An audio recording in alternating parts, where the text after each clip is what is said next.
और बेचारे क्या किए, जा रहे थे तो भगवान विष्णु और वह विष्णु मोहिनी और लक्ष्मी भी उसी रथ पर सवार होकर के और पीछे से नारद जी को कहते हैं। नारद जी को क्या कहते जानते हैं?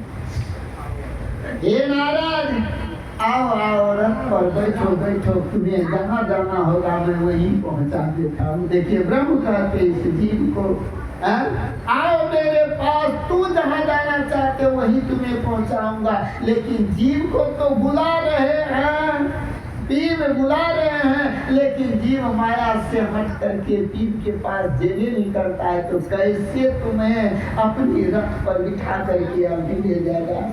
रुक्मिणी हरण को भागवत में पढ़ लीजिएगा। रुक्मिणी हरण रुक्मिणी जी का प्रतीक है, भगवान श्री कृष्ण ब्रह्म का प्रतीक है।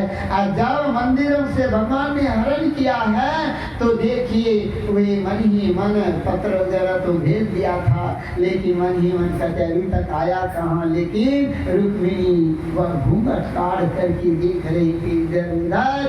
भगवान श्री कृष्ण ने कहा, ए जीव, जब तक तुम्हारे ऊपर घूंघट होगा ना, घूंघट, तब तक तुम्हें ब्रह्म दर्शन कहाँ होगा। मैं तो कब से आकर के तुम्हारी प्रतीक्षा कर रही हूँ, लेकिन आओ तो तू सही। जब घूंघट उठा करके देखते हैं सामने में श्री कृष्ण, घूंघट क्या, घूंघट का पट खोल लेता को फिर मिलेंगे। घूंघट का पट खोलना पड़ेगा ना, उठाना पड़ेगा, तब होगा। ये घूंघट क्या है? ये शरीर आत्मा के लिए क्या है? इस जीवात्मा के लिए शरीर घूंघट आवरण है। इससे ऊपर उठो ना, इस सारे शरीर को खत्म कर लो।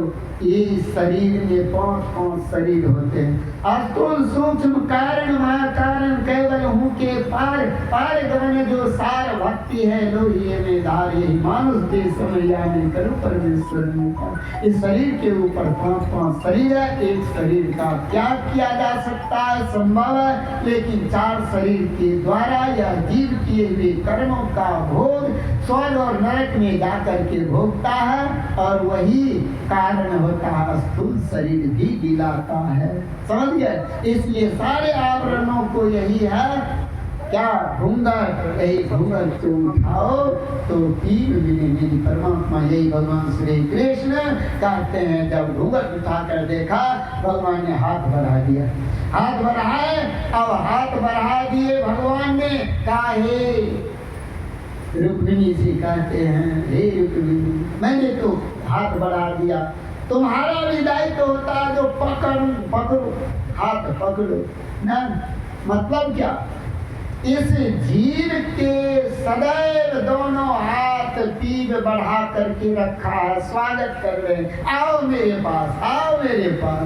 लेकिन यह भागा जीवी माया के अधीन होकर के कभी भी अपने प्रियतम के पास जाता ही नहीं है, जाता है नहीं जाता है। इसीलिए दोनों हाथ फैलाए और रुक्मिणी से कहते पकड़ो पकड़ो। लेकिन रुक्मिणी जब पकड़ ली, दायित्व होता है कि नहीं जीव का पकड़ने का, ऐसे पकड़ा तो भगवान ने खींच कर अपने रथ पर ले लिया। रुक्मिणी थर-थर कांपने लग गई, और जब कांपने लग गई है तो कहा अब डरने की तुम्हें जरूरत नहीं है, अब तू मेरा हो गया। मतलब जीव को कहते जीव, अब तुम्हें कोई भय नहीं रहा, अब तो तू मेरा हो गया। और जो जीव का हो गया परमात्मा का हो गया, उसको डर किसका, किसका डर होगा? किसी का डर नहीं। इसीलिए भगवान श्री कृष्ण समझा रहे, मेरे कहने का यहाँ भाव है, ऐसे जीव है। आज यही नारद बाबा क्या कर रहे हैं? नारद बाबा ने श्राप दे दिया, और पीछे से जैसे कहा आओ आओ, तुम्हें मैं वहाँ पहुँचा देता हूँ, तू जहाँ जाना चाहते। तो जीव कहाँ जाना चाहते हैं? विवेक पास जाना चाहते हैं, क्योंकि इनकी मंशा एक ही है, वही अपने प्रियतम के पास। जैसे सब कोई अपने अपने प्रियतम को पसंद करते हो, तो जीव आत्मा भी प्रियतम को पसंद करेगा, क्योंकि जीव आत्मा को कभी से आपने दुल्हीन कहा, जीवात्मा को कबीर साहब ने दुल्हन का और परमात्मा को दुल्हा। दुल्हा दुल्ही मिल गई फीकी पड़ी बारात। ये शरीर संसार ही बारात है, यही सब देखने में लगे रहते। बाराती का झगड़े देखो, इंद्रियों में जब तक रहेंगे तब तक झगड़े होगा ना, इंद्रियों में जब तक रहेंगे तब तक झगड़े होगा। इसलिए ऊपर उठो, इसलिए कहते हैं नारद बाबा तो आओ मैं भेज देता हूँ जहाँ जाना। और उलट करके देखा, जैसे उलट करके देखे ना वैसे तो घोड़ा का लगाम पकड़ लिए। रथ में घोड़ा होती है ना, भगवान विष्णु का रथ था, उस घोड़े के लगाम को पकड़ा और लगाम को पकड़ करके नारद बाबा इतना गाली देने लगा, भगवान को इतना गाली देने लगा। बाबा आप लोग रामायण को पढ़िएगा, मैं तो अभी विस्तार से नहीं कर रहा हूँ, सार बात केवल आप लोगों को इशारा कर रहा हूँ।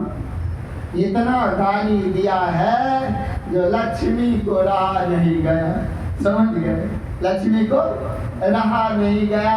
कहते प्रभु कुछ भी तो करो, कुछ करो तो सही।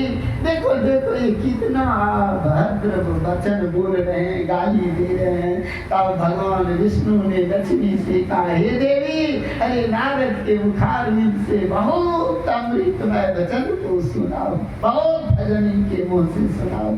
आज गाली ही दे रहा तो क्या दे रहा, यही तो सज्जनता सिखाता है ना।